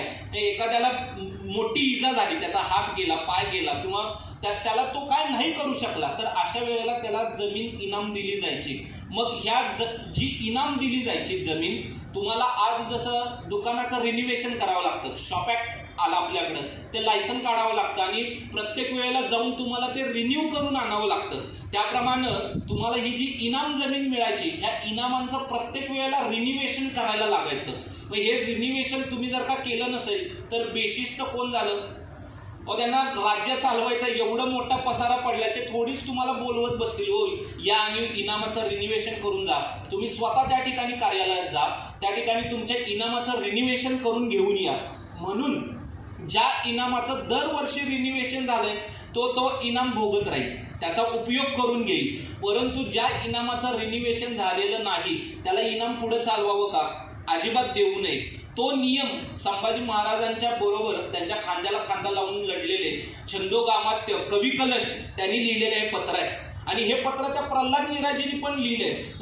ह्याच्यातून मराठ्यांची प्रशासकीय व्यवस्था किती मजबूत होती हे दिसून येतं. पत्र केवळ एक मंत्री लिहित नाही, 2-2 मंत्री एकाच विषयाचं पत्र लिहितो. हे प्रल्हाद निराजींनी तर लिहिलेच आहे आणि प्रल्हाद निराजीचं पत्र 2 जानेवारीचं आहे. त्याच्यानंतर 4च दिवसांनी हे पत्र लिहिले. मग त्या दोघांमध्ये भांडण लागलेलं. तिमाजी नाईक व रामाजी गोविंद यामध्ये वृत्तीचा कतला लागून भांडत आले. एसियास राजश्री शिवछत्रपती स्वामींचा तह नियम आहे की ज्याची वृत्ती 30-35 वर्ष चालून भोगवटा असेल तोच वृत्तीवंत, दुसरा कतला करेल तरी त्या संबंध नाही. ते बेशिस्त आहेत, त्यांना इनाम पुढे चालू देऊ नका. हे सरळ कणखर मराठ्यांनी जे निर्णय घेतले ते आपल्याला याच्यातनं दिसून येतात. आणि मला तुम्हाला जी आज महत्वाची गोष्ट सांगायची आहे ती गोष्ट ही आहे, महाराज राजश्री महाराष्ट्र राजा आहे का वाक्य आहे पहा. एवढं सुंदर वाक्य आहे, संभाजी महाराजांच्या पत्रातलं वाक्य आहे. मी मगाचपासून म्हणतोय की आपण त्यांना संस्कृत पंडित म्हणतोय, परंतु त्याची कारणं समजून घ्या. आणि ती कारणं तुम्हाला समजायची असतील तर त्यांची पत्र वाचली पाहिजेत. आणि वाचण्यासाठी तुम्ही थोडा वेळ वाया घालवला पाहिजे तिकडं. त्यामुळे वाचन करा, सतत वाचन करा. म्हणजे तुम्हाला कळकळीची नम्र विनंती आहे. इकडं जे पत्र दिसतंय हे 22 ऑगस्ट 1685चं पत्र आहे. आता ते थोडंसं अस्पष्ट झालंय, पण त्याच्यातल्या 2 ओळी फक्त मी तुम्हाला सांगतो. संभाजी महाराजांनी असं लिहिलंय की महाराज राजश्री महाराष्ट्र राजा आहे, देवस्थाने छिन्न भिन्न असो नये, या कारणे देवालय बांधावी, ऊर्जा चालवावी. इकडं तुम्ही हे सगळ्या गोष्टी करा. आणि त्यांनी संभाजी महाराजांनी अजून एक हडकोळण, गोव्याला तुम्ही खाली उतरलात की अंत्रुज नावाचं गाव आहे, त्या तिथं हा शिलालेख आता पणजीला गोवा आर्काइव्ह मध्ये ठेवलेला आहे. आता हे हिंदू राज्य जहाले. तर पूर्वी काय होतं, आदिलशाही राज्यामध्ये आणि त्याच्याही अगोदर बहमनी अंगभाडे नावाचा एक कर होता. हा अंगभाडे त्यांच्या काळात घेत नव्हते, पण मराठ्यांच्या काळात अंगभाडे हा कर घ्यायला लागले. म्हणून तिथले काही व्यापारी संभाजी महाराजांना भेटायला गेले. त्यांनी सांगितलं की याच्या पूर्वी अंगभाडे कर घेत नव्हते. दुडू हा शब्दप्रयोग गोव्यामध्ये पैसा ह्या शब्दाला समांतर सिनोनिम म्हणून दुडू हा शब्द वापरला जातो. त्याचा काही दर त्या ठिकाणी दिलेला आहे. मग संभाजी महाराजांच्याकडे ह्या लोकांनी विनंती केली की पूर्वी हा कर घेत नव्हते, आता हा कर घेतायत, तर तुम्ही थोडंसं त्याच्यामध्ये सूट द्या. संभाजी महाराजांनी सांगितलं ठीक आहे, आता हे हिंदू राज्य झाले म्हणून तो कर घेत होते, पण तो कर आता माफ केलेला आहे तुम्हाला. तर तो किती कर माफ केलाय वगैरे त्याच्यामध्ये सगळं आलेलं आहे. तुम्हाला इथं त्याचं जे चित्र आहे ते ब्लॅक अँड व्हाईट आहे, पण तुम्ही पणजीला गेलात तर तुम्हाला सगळ्यांना तो त्या ठिकाणी पाहायला मिळेल. हे संभाजी महाराजांची पत्र सगळी खूप पत्र अशी सांगता येण्यासारखी आहेत. आज थोडी वेळेची मर्यादा आहे. मी आज संभाजी महाराजांच्या 2च मोहिमांबद्दल थोडीशी चर्चा करणार आहे. आणि त्या मोहिमांचा दुरागामी परिणाम काय झाला ह्याच्याबद्दल मी थोडीशी चर्चा करणार आहे. त्याच्यातली पहिली संभाजी महाराजांची जी मोहीम आहे ती संभाजी महाराजांनी जंजिऱ्यावरती मोहीम काढली. जंजिरेकर सिटी जो आहे तो मध्य आफ्रिकेतला होता. ॲबिसिनिया हा जो भाग आहे तिथून हे लोक हजारो मैलांचा समुद्र प्रवास करून इकडे यायचे आणि ते इथंच राहायचे. त्यांना एवढा लांबचा प्रवास करून परत जाणं अतिशय कंटाळवाणं आणि त्रासाचं होतं. त्यामुळे हे लोक परत जात नसत, ते लोक इथंच राहत असत. संभाजी महाराजांचं यांच्यावरती लक्ष होतच. त्याच्याही पूर्वी यांच्याकडे पहिल्यांदा लक्ष कोणी दिलं असेल तर ते शिवाजी महाराजांनी. या जंजिरेकर सिद्ध्याचा एकच उद्योग होता, कोकण किनारपट्टी जी आहे त्या कोकण किनारपट्टीवरती धुमाकूळ घालायचा, या कोकण किनारपट्टीवरती जाळपोळ करायची, लुटालूट करायची, इकडच्या लोकांना गुलाम म्हणून कैद करायचं आणि अरब राष्ट्रांमध्ये नेऊन विकायचं. या गोष्टींना शिवाजी महाराजांनी पायबंद घातला. शिवाजी महाराजांच्या मृत्यूनंतर ह्या सिद्ध्यांनी पुन्हा एकदा डोकं वर काढलं. मग संभाजी महाराजांनी नोव्हेंबर-डिसेंबर 1681ला त्यांचा राज्याभिषेक झाल्याच्या नंतर 8-10 महिन्यांनी एक मोहीम काढली. जंजिऱ्यावरती मोहीम काढली आणि त्या ठिकाणी ह्या जंजिरेकर सिद्धी किल्ला तुम्ही सर्वांनी पाहिला असेल. जंजिरा तो काय डिस्टन्स खूप नाही, परंतु त्याच्यावरती मोठमोठ्या तोफा आहेत. एक भयंकर लढाई पेटली, मराठ्यांची आणि जंजिरेकर सिद्ध्यांची लढाई पेटली. जंजिऱ्याचा जो परिसर आहे, जंजिऱ्याच्या समोर जे गाव आहे त्याला राजपुरी म्हटलं जातं. त्या राजपुरीला एक छोटा फोर्ट होता आणि तिथं तळा आणि घोसाळा हे 2 मोठे किल्ले नाहीत, छोटे किल्ले आहेत परंतु महत्वाचे किल्ले आहेत. हे किल्ले देखील सिद्ध्यांच्या ताब्यात होते. त्यामुळे ह्या सगळ्या ठिकाणावरून मराठ्यांच्या वरती मारा व्हायला लागला आणि ही लढाई लांबायला लागली. संभाजी महाराजांना दिसत होतं की काहीही करून झटपट आपल्याला ही मोहीम उरकली पाहिजे, कारण औरंगजेब तिकडून येतोय ह्या सगळ्या बातम्या येत होत्या. म्हणून ही मोहीम झटपट आटोपण्यासाठी संभाजी महाराजांनी समुद्रात सेतू बांधण्याचा प्रयत्न केला. तेव्हा संभाजी महाराजांनी समुद्रामध्ये भर टाकून तो जो मार्ग आहे काही अंतरावरती गेला असेल. मराठ्यांच्या दुर्दैवाने तेव्हा समुद्रामध्ये भरती आली आणि तो जो मार्ग करण्यासाठी जो भराव टाकलेला तो पाण्याच्या खाली गेला. संभाजी महाराजांच्या पूर्वी असा प्रयत्न फक्त 2च महापुरुषांनी केलेला आहे. एक म्हणजे प्रभू रामचंद्रांनी, त्यांचा प्रयत्न यशस्वी झाला. तुम्ही जर का रामायणामध्ये विश्वास ठेवत असाल तर. आणि मी तुम्हाला दुसरी एक गोष्ट सांगतो की अलेक्झांडर द ग्रेट यांनी इसवी सन पूर्व 332 मध्ये एक न्यू टायर नावाचं बेट जिंकून घेतलं. इसवी सन पूर्व 332 ला न्यू टायर कुठं आहे? आजचा जो इस्रायल आहे, इस्रायलच्या उत्तरेला आणि सिरियाच्या दक्षिणेला न्यू टायर हे बेट आहे. तुम्ही जर का हा इथं नकाशा पाहिला तर इकडं हे ओल्ड टायर आहे आणि ओल्ड टायर हे अलेक्झांडरच्या ताब्यात होतं. ओल्ड टायर ते न्यू टायर याच्यामधला जो एकूण डिस्टन्स आहे हा साधारणपणे 1.10 किलोमीटर आहे बरं का. मग ते काही जंजिरा एवढं जवळ नाहीये, ते जास्त आहे. हा सगळाच्या सगळा प्रदेश त्या न्यू टायर त्याला जिंकता येत नाही. याकरता अलेक्झांडर द ग्रेटनी लाकडं आणि दगड याचा भराव टाकून हा सगळाच्या सगळा प्रदेश मुजवून घेतला आणि त्या ठिकाणी एक मार्ग तयार केला. आता तुम्ही म्हणाल की मार्ग तयार केला, ठीक आहे. इथल्या ज्या तटबंदी आहेत न्यू टायरच्या ह्या 150 फुटांपेक्षा देखील उंच आहेत. त्यामुळं प्रभू रामचंद्रांच्या नंतर असा प्रयत्न करणारा अलेक्झांडर हा दुसरा आहे आणि अलेक्झांडरच्या नंतर संभाजीराजे तिसरे. ही गोष्ट सामान्य आहे. मुद्दाम माझ्याकडे पुस्तक आहे generalship of Alexander the great, JFC Fuller म्हणून त्याचा लेखक आहे. जगभर सर्वात जास्त गाजलेलं पुस्तक ते आहे. त्याच्यामध्ये त्यानं ह्या सगळ्या गोष्टींची चर्चा केलेली आहे. संभाजी महाराजांच्या मोहिमांवरती बोलण्यासारखं बरंच आहे. एक द्रष्टेपण असावं लागतं. सेनानी सगळेच सेनानी श्रेष्ठ ठरतात असं नाही. इंग्लंडमध्ये काही सेनानी असे होऊन गेले की ज्यांनी केवळ 4 लढाया केल्या, परंतु त्या 4 लढायांचा पुढे 150-200 वर्षे इम्पॅक्ट टिकून राहिला. संभाजी महाराजांनी जंजिरेकर सिद्ध्याच्या विरोधात ही जी मोहीम उघडली ती मोहीम पूर्ण झाली नाही, परंतु त्या मोहिमेचा परिणाम एवढा दुरागामी झाला की जंजिरेकर सिद्ध्यांनी पुन्हा डोकं वर काढलं नाही. बरीच वर्षे जंजिरेकर सिद्धी गप्प बसला आणि त्या जंजिरेकर सिद्ध्याचे हे जे लुटूपुटूचे उद्योग होते, सागर किनाऱ्यावरती जाळपोळ आणि लुटालूट करणं, त्याला काही प्रमाणात का होईना पायबंद घालायला संभाजी महाराजांना यश आलं. आता त्याच वेळेला संभाजी महाराजांना ही मोहीम पाठीमागं घेण्याचं कारण म्हणजे पोर्तुगीजांनी फोंड्यावरती हल्ला केलेला. त्यामुळे पोर्तुगीजांना तिकडं पिटाळून लावणं हे देखील गरजेचं होतं. त्यांनी पुन्हा पुढे जी मोहीम काढली ती त्यांनी गोव्यावरती मोहीम काढली आणि त्याला वडले राजे थोरली स्वारी म्हटलं जातं. संभाजी महाराजांच्या 9 वर्षांच्या आयुष्यामध्ये त्यांच्या ज्या मोहिमा झाल्या त्या मोहिमांमध्ये सर्वात मोठी मोहीम आणि दुरागामी यश मिळवून दिली गेलेली मोहीम की संपूर्ण भारताने ही मोहीम अभ्यासावी अशी ही मोहीम आहे. मी तुम्हाला ती थोडक्यात समजावून सांगतो. संपलं काय?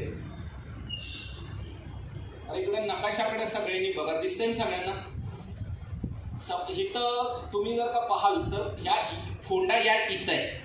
तर हा जो सगळा भाग आहे गोवा हा एकूण 3 भागांमध्ये विभागलाय.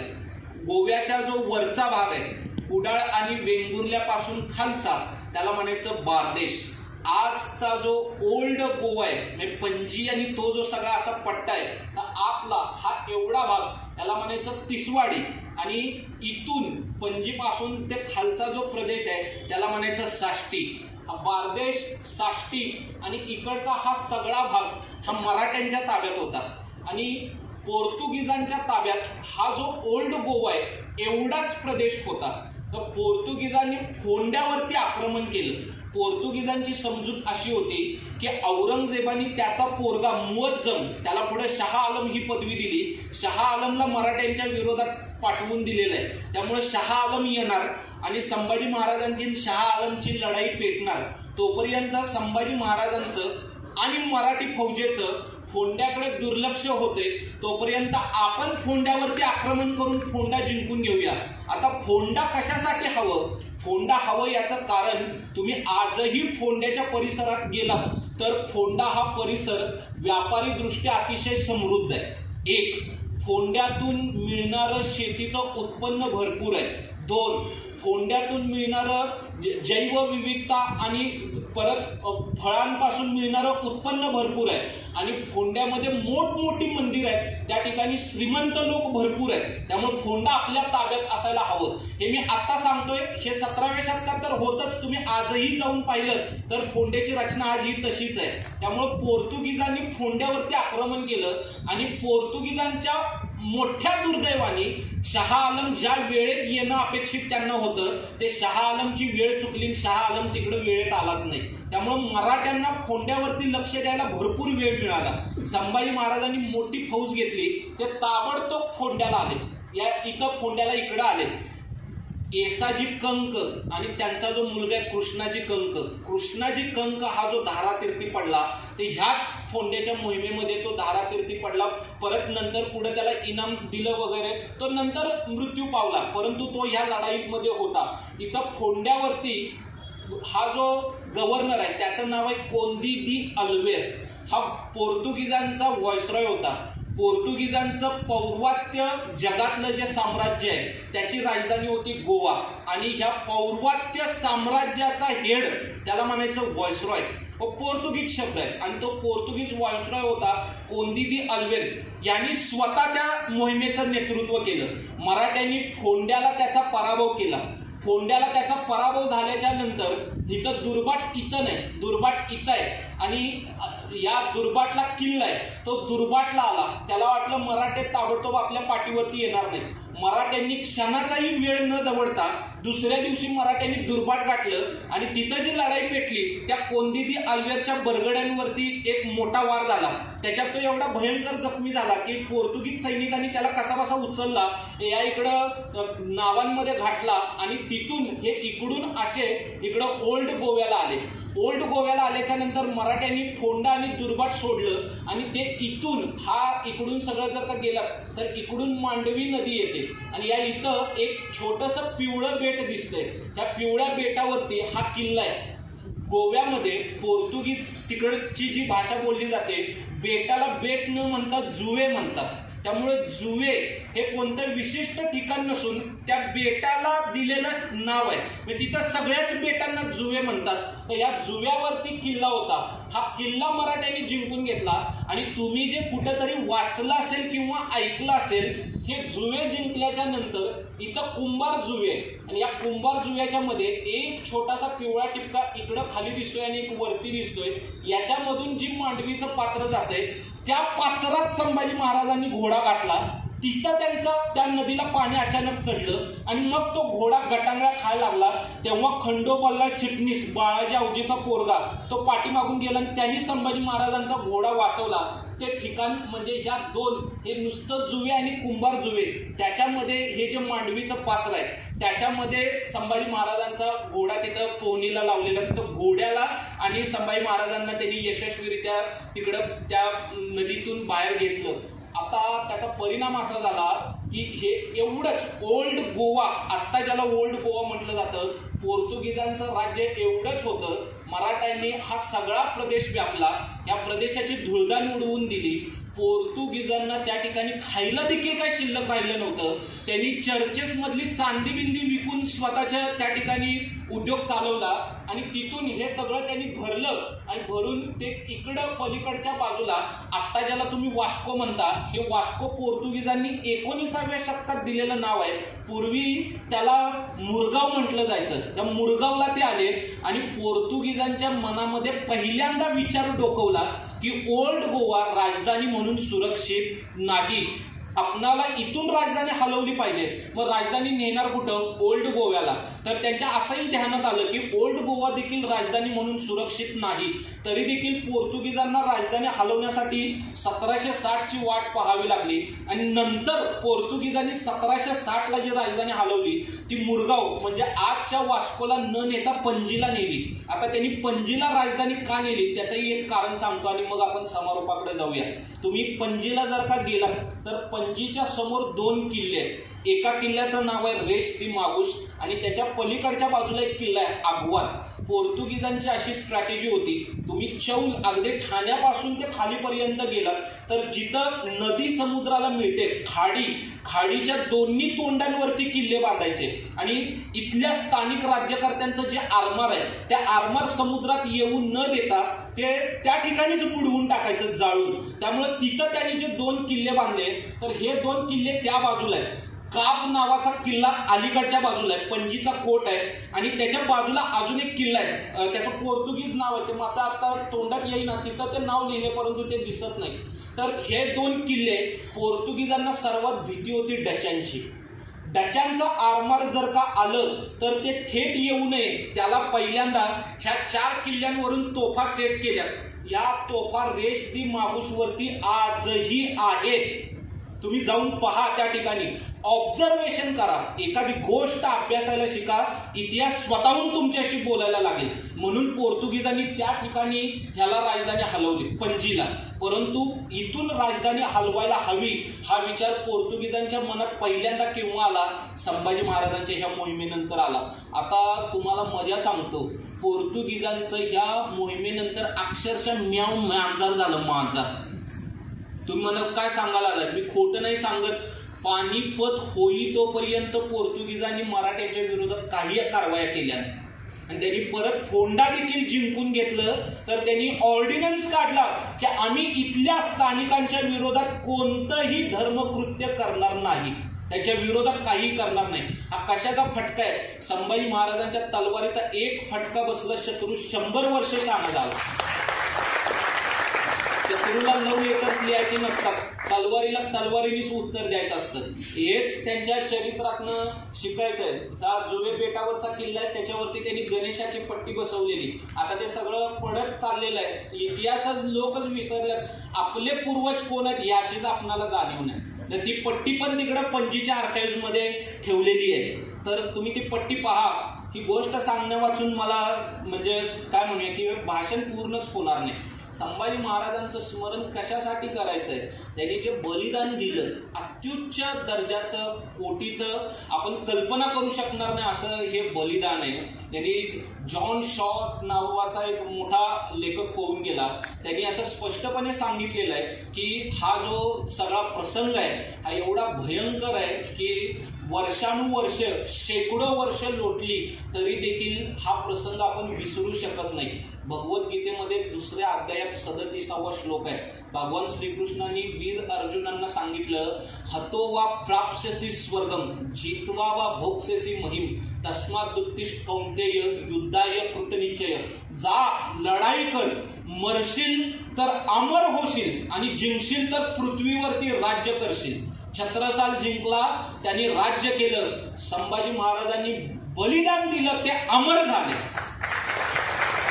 त्यांचं स्मरण त्या गोष्टींकरता करायचं. हा लोक लढाई इकडे संभाजी महाराजांच्या सुटकेकरता कोणी प्रयत्न केला का असा मला अनेक जणांनी प्रश्न विचारला. माझे मित्र आहेत डॉक्टर उदय कुलकर्णी, ते लंडनला गेलेले असताना मॅकेन्झी कलेक्शन मध्ये त्यांना 2 पत्र मिळाली. खरं तर ही अतिशय अभिमानाची गोष्ट आहे. कोल्हापूर विद्यापीठाचे, शिवाजी विद्यापीठाचे पहिले कुलगुरू डॉक्टर आप्पासाहेब पवार, आप्पासाहेब पवारांनी 1931 साली 2 पत्र मॅकेन्झी कलेक्शन मधनं शोधून प्रसिद्ध केलेली. मी फक्त ती तुमच्या समोर ठेवतोय. ही पत्र मी शोधलेली नाही, ही पत्र उजेडात आणली डॉक्टर आप्पासाहेब पवारांनी. ही दोन्हीच्या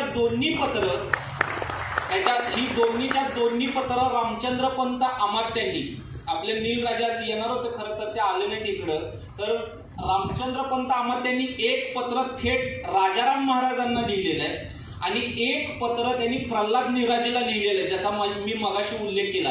आणि त्याच्यात त्यांनी सांगितलेलं आहे की संभाजी महाराजांना आणि कवी कलशाला मोगलांनी पकडून नेल्याच्या नंतर त्यांच्या सुटकेकरिता धनाजी जाधवांच्या घोडदळातला एक मुत्सद्दी बाळाजी विश्वनाथ यांना त्यांच्या पाठीवरती पाठवून दिलं. दुर्दैवाने त्या प्रयत्नांना यश आलं नाही. परंतु ह्या 2 पत्रांचं एक अनन्यसाधारण महत्व असं आहे की ह्या दोन्ही पत्रांमध्ये रामचंद्र पंत अमात्यांनी मराठ्यांची पुढची योजना काय तर त्यांनी सांगितले की राजाराम महाराजांनी जिंजीच्या किल्ल्यातून बाहेर पडून महाराष्ट्रात निघून यावं, प्रल्हाद निराजीनं त्यांना वाटेत मिळावं आणि इकडं मोठी फौज आपण तयार करू आणि थेट दिल्लीवरती हल्ला करू.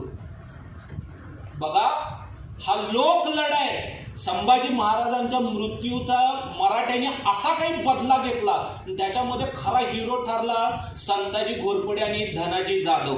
एक कविता आहे, 2 ओळी सांगतो फक्त.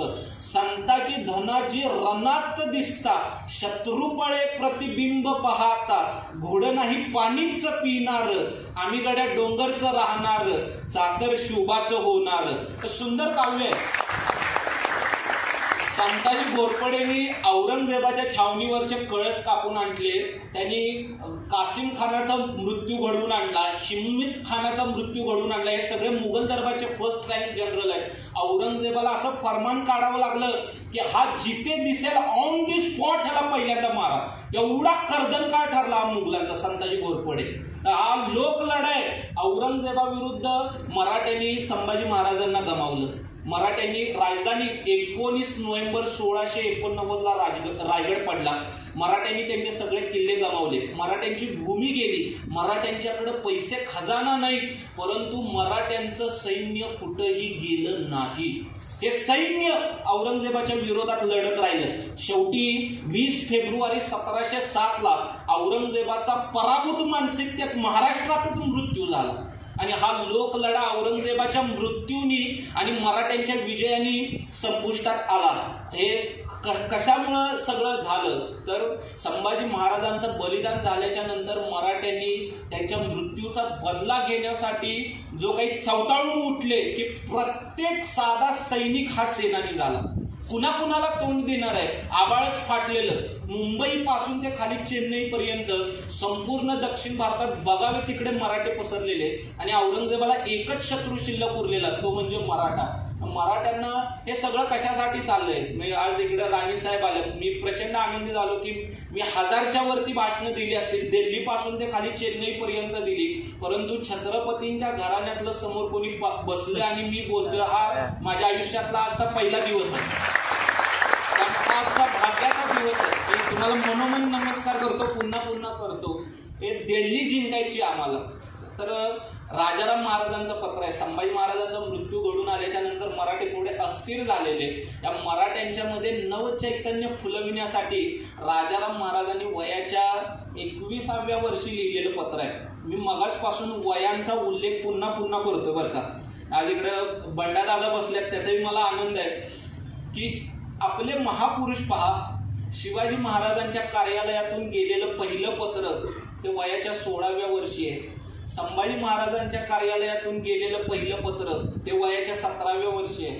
राजाराम महाराज वयाच्या 21व्या वर्षी दिल्ली जिंकून घेण्याची भाषा करतायत आणि आपलं आयुष्य गेलं तरी आपल्याला कळत नाही की आपण काय करावं आणि काय करू नये.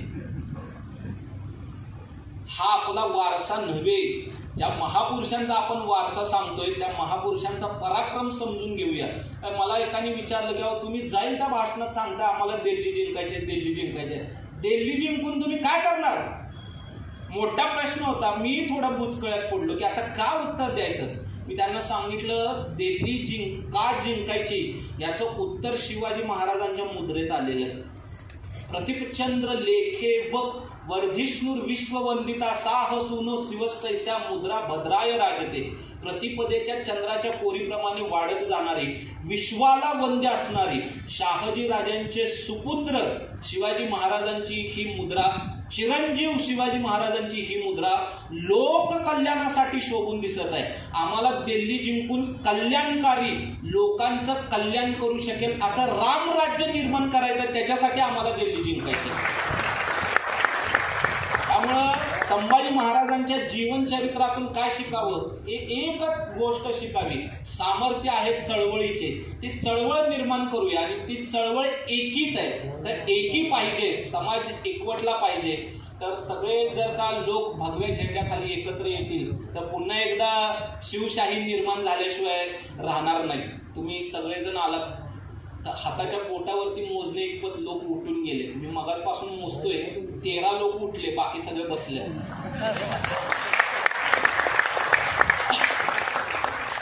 काय करणार, तसा मी पेशाने चार्टर्ड अकाउंटंट झालो असतो. एकच परीक्षा राहिले, अपघाताने मी इकडे आलो. तर गणित माझा अतिशय स्ट्रॉंग असल्यामुळं तुम्हाला कंटाळा आला असेल, पण मला जी वेळ दिली आहे त्याच्यापेक्षा मी 10 मिनिटं जास्त बोललो, त्याच्याबद्दल क्षमा मागतो. 5 मिनिटं जास्त बोललं, अजून 5 मिनिटं बोलेल, पण तुमच्या सगळ्यांचा कंटाळा घालवतो. सागर दादांची क्षमा मागतो. मी त्यांना सांगितलेलं की मी वेळ पाडेल, पण जरा पहिल्यांदा अव्यवस्था झाली त्यामुळं जरा वेळेचं गणित चुकलं. ते म्हणले की भूषणाचे 4 छंद सांगा. ते पुस्तक तुम्हाला जे दिले ते तुम्ही अवश्य पहा आणि मला त्याच्यावरती तुमची प्रतिक्रिया पाहिजे, आवर्जून पाहिजे.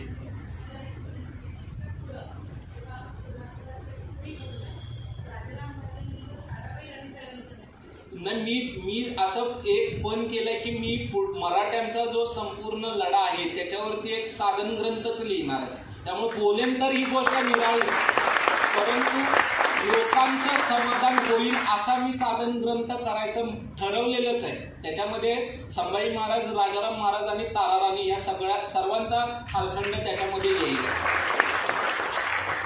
मी भूषणाचे छंद तुम्हाला ऐकवतो. त्याच्यापूर्वी एक संभाजी महाराजांच्या वरती रचलेला एक छंद सांगतो आणि हा छंद मासिरे आलमगिरीत नोंदलाय. संभाजी महाराजांना पकडलं, त्यांना 1 फेब्रुवारी 1689 संगमेश्वरला कैद केली आणि त्यांना 11 फेब्रुवारी 1689 बहादूरगडला औरंगजेबाची छावणी होती, तिथं संभाजी महाराजांना उभा केले. औरंगजेब तख्तावरून खाली उतरला आणि त्यांनी देवाचे आभार मानले. तो म्हणला देवानीच आपल्यावरती कृपा केली की आपणाला संभाजी महाराज त्यांना कैद करता आली. तर औरंगजेबाचं ते सगळं कृत्य पाहिलं तेव्हा कवी कलशाने उत्स्फूर्तपणे संभाजी महाराजांच्या वरती एक छंद रचला. कवी कलशाने असं म्हटलेलं आहे, यावन रावण की सभा शंभू बंद्यो बजरंग लहू लसत सिंदूर सम खूब खेळ्यो लहुरंग रवी छबी लचत खद्यो तो होत बजरंग त्यो त्व तेज निहारी के तखत तेजो औरंग. त्याचा अर्थ असा आहे, संभाजी महाराज तुमचं तेज किती प्रखर आहे ते पहा. या सगळ्या यावनांची सभा म्हणजे रावणाचीच सभा आहे. हे जे सगळे यावन जमले हे रावणाच्या समान आहेत. औरंगजेब हा रावण आहे. तुमचं हे जे सगळं रक्ताने माखलेलं शरीर आहे ते हनुमंताच्या मूर्तीला जसा शेंदूर फासावा तसं शोभून दिसत आहे आणि तुमचं तेज हे सूर्याहुनी प्रखर आहे. औरंगजेबानी स्वतःच्या तख्ताचा देखील तुमच्या त्या तेजासमोर त्याग करून टाकलेला आहे, असं त्यांनी सुंदर वर्णन केलेलं आहे. मुघल मराठा संघर्ष हा एवढा प्रखर आहे, हा हाडाचा संघर्ष आहे. संभाजी महाराजांचं बलिदान काय आणि त्याच्यापूर्वी शिवाजी महाराजांच्या तोंडून निघालेले उद्गार काय. शिवाजी महाराज म्हणलेले आहेत, लेकरा औरंगजेबाचा आपला उभा राहावा. हे काही सामान्य युद्ध नाही, महायुद्ध आहे. त्याचं वर्णन भूषणाने केलेलं आहे. तो म्हणतो, चक्रवर्ती चक्ता चतुरंगिनी चारिहू चापी लय दिसी चक्का भूप दुरीन दुरे भनिभूषण एक अनेकन बारिदी नक्का औरंग साही के नंद नरेव शिव साही के बजाय का डंका सिंह की सिंह चपेट सहे गजराज का धक्का. बघा काय म्हणायला जमते ते, नाही काय म्हणायला येणार. तो म्हणतो, चेंगीज खानाचा वंशज औरंगजेब याच्या सर्वदूर छावण्या पसरलेल्या असताना त्याच्या हातावरती तुरी देऊन शिवाजी महाराजांनी स्वतःची सुटका करून घेतलीच ना. औरंगशाहीशी शहाजी राजांचा नंद शिवशाहीचा डंका वाजवून शिवाजी महाराज असं काही झुंजले की एका हत्तीचा धक्का एक हत्तीच सहन करू शकतो, एका सिंहाच्या पंजाचा फटकारा एक सिंहच सहन करू शकतो. त्याप्रमाणे मुघलांचा आणि या देशातील शत्रूंचा पराभव फक्त आणि फक्त मराठी आणि शिवाजी महाराजच करू शकतात. सुंदर काव्य, त्याची गोडी लागायला हवी. पाठ करायला जरी कठीण असलं तर साजी चतुर रंगसैन्य अंग में उमंग धरी सरजा शिवाजी जंग जीतन चलत है भूषण भनद नाद बिहदन गारन के नदी नद मद गैब रन के रलत है आयला पायला खैला बैला खलक में गैला गैला गजन की ठैला पायला सैला उसलत है तारासो तरनी दूरी धारा में लगत जिमी थारा पर पारा पारा वारयो हलत है. शिवाजी महाराज जेव्हा त्यांची चतुरंगिनी सेना घेऊन युद्धावरती मोहिमेवरती जायला निघतात तेव्हा काय होतं, सोसाट्याचा वारा सुटतो, सगळीकडे पाला पाचोळा उडायला लागतो, धूळ वाहायला लागते आणि पृथ्वीची दोलायमान अवस्था होऊन जाते. एखाद्या थाळीमध्ये पारा ठेवावा आणि ती थाळी हलवावी, त्याप्रमाणे कधी पारा थाळीच्या ह्या बाजूला जावा किंवा थाळीच्या त्या बाजूला जावा, तशी पृथ्वीची दोलायमान अवस्था होऊन कधी पृथ्वी इकडच्या बाजूला झुकते, कधी पृथ्वी तिकडच्या बाजूला झुकते, असं त्यांनी भूषणाने शिवाजी महाराजांच्या या सगळ्या चतुरंगिनी सेनेचं वर्णन केलेलं आहे. 5-6 वर्षांपूर्वी एक मालिका होऊन गेली, त्याच्यामध्ये जे टायटल सॉन्ग तयार केलेलं ते तुम्ही सर्वांनी ऐकलं. तेच भूषणाचं काव्य आहे. इंद्र जिमी जंब पर बाढ़व सुवंब पर रावण सदंब पर रघुकुल राजा है, पौन बारी बाह पर संबुरती नाह पर जो सहस बाह पर राम द्विज राज है, दावाजुम दंड पर चीता मृग झंड पर भूषण वितुंड पर जैसे मृगराज है, तेजतम अंश पर कान जिमी कंस पर तो मनिच्य बंश पर शेर शिवराज है, शक्र जिमी शैल पर अर्कतम फैल पर बीघन की रैल पर लंबोदर देखिए, राम जस कंद पर भीम जरा संद पर भूषण जो सिंधु पर कुंभ जिमी सेकिए, हर जो अनंग पर गरुड़ जो भुजंग पर कौरव के अंग पर पारत जो फेंकिए, बाज जो विहंग पर सिंह जो मतंग पर म्लेंछ चतुरंग पर शिवराज देखिए शिवराज देखिए. त्याचा मराठी पद्यानुवाद सांगतो मी तुम्हाला. जुंभावरी इंद्र की लंकापतीच्या वरी जसा जानकीचा पती, मेघावरी वायू की कामावरी महादेव ज्याची तपाची रती, दुःशासनावरी भीम की कन्हैया जसा दुष्ट कंसावरी, हा भोसले भूप गाजी शिवाजी तसा भूतली म्लेंच वंशावरी. मी असे भूषणाचे 250 छंद तुम्हाला सांगेन. आता इथं उभ्या सांगेन, तुम्ही कंटाळून जाल पण मी काय थांबणार नाही. ते एवढे मी भूषणाचे छंद पाठ केलेले आहेत. भूषण माझ्या रक्तात थेंबाथेंबांमध्ये भिनलाय. हे खूप सुंदर काव्य आहे, त्याची गोडी लागायला हवी. मी तुम्हाला 2-3च सांगतो आणि वेळ न घेता थांबतो. त्यांनी मराठ्यांचं वर्णन केलेलं आहे, त्यांनी राजपूतांचं वर्णन केलेलं आहे आणि औरंगजेब कोण आहे हे त्यांनी सांगितलेलं आहे. मी मगाशी सार्वभौमत्व म्हणालो, सार्वभौमत्वाची काव्यात्मक परिपूर्ण व्याख्या खरं म्हणजे भूषणाने त्याच्या काव्यात वर्णन केलेली आहे. तो म्हणतो, पूरम कमल कमदूज है कदम फूल गौड़ है गुलाब राना केतकी बिराज है, पौंडुरी पवार जुही सोखत है चंदाबत, सरस बुंदेला सो चमेली साज बाजा है, भूषण भनक मुझ कुंदबड़ गुजर है, बगेल बसंत सब कुसुम समाज है, लेई सर ऐकिन को बैठी न सकत है, आय अली औरंगजेब चंपा शिवराज है चंपा शिवराज है. त्याचा अर्थ असा आहे, हे जे सगळे राजपूत औरंगजेबाचे मांडलिक राजे आहेत हे एक एक पुष्प आहे. अली म्हणजे भुंगा, औरंगजेब हा एक भुंगा आहे आणि हा भुंगा प्रत्येक पुष्पावरती बसतो आणि त्याच्यातला मध शोषतो. त्याप्रमाणे औरंगजेब ह्या सगळ्या राजपूत मांडलिक राजांच्याकडून कर गोळा करतो. शिवाजी महाराज हे चाफ्याचं पुष्प आहे. चाफ्याच्या पुष्पामध्ये मध नसतो, परंतु त्याच्यामध्ये सुगंध अफाट असतो. सुगंध लोकांमध्ये दरवळतो आणि त्या सुगंध लोकांमध्ये दरवळल्याने लोकांना आनंद होतो. त्याप्रमाणे शिवरायांच्याकडून प्रजेचं कल्याण होतं. चाफ्याच्या पुष्पात मध नसतो, त्यामुळं भुंगा त्या पुष्पावरती बसू शकत नाही. त्याप्रमाणे सार्वभौम शिवाजी महाराजांच्याकडून औरंगजेब कर वसूल करू शकत नाही. किती सुंदर अर्थ आहे पहा. शिवाजी महाराजांची प्रतिभा आज ही यत्किंचित ही कमी झालेली नाही.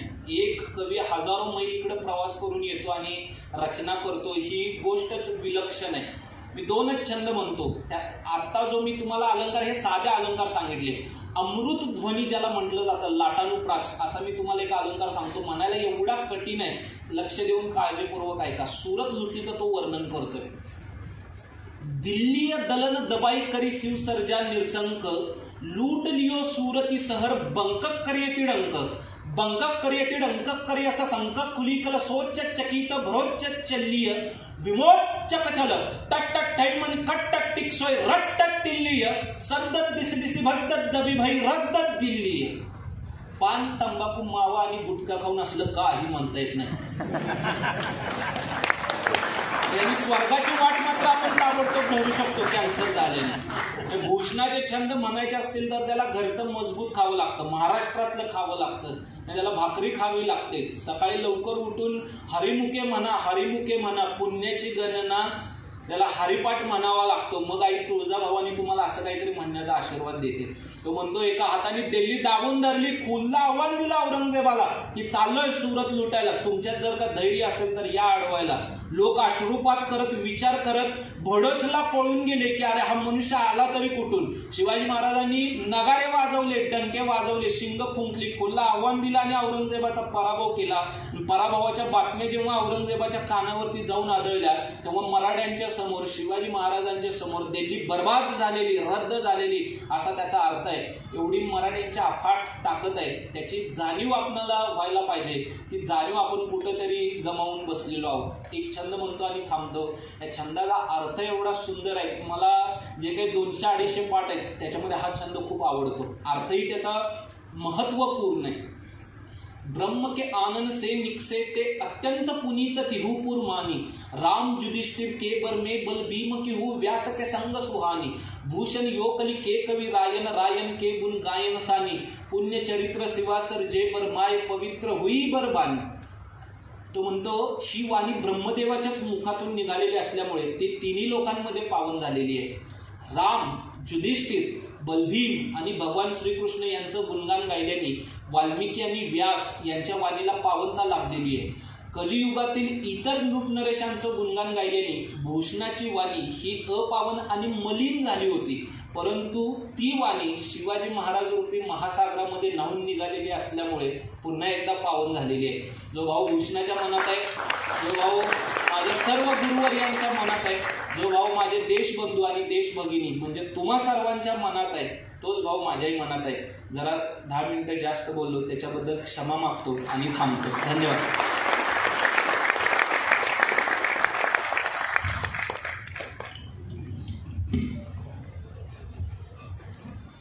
आदरणीय युवराजजी, राणीसाहेबांना माझी विनंती आहे की त्यांनी व्यासपीठावरती यावं.